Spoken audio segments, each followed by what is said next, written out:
Hello. হ্যাঁ সাকিব, কই তুই? আমি তো বাজারে আছি। আচ্ছা, তোর বাইকটা কি ফ্রি আছে?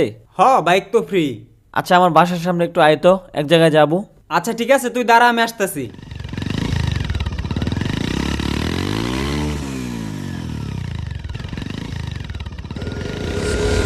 এখানেই দাঁড়া।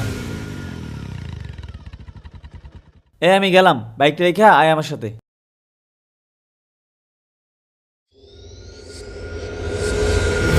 ওই সময় তোর সাথে আমার যাওয়াই উচিত হয় নাই। তোর সাথে না গেলে বাইকটা হারাইতো না আজকে। দেখ ভাই, এইভাবে বলিস কেন? এটা তোর তাকদিরে ছিল।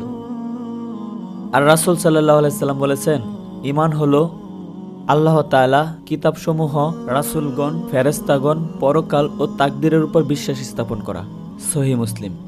এবং আমাদের জীবনে ভালো মন্দ যা কিছু হয় সবকিছুই আল্লাহ তাআলার ইচ্ছায়। তোর বেটা আমার বাইক হারাই গেছে, তুই আমার জ্ঞান দিতে আসছ না।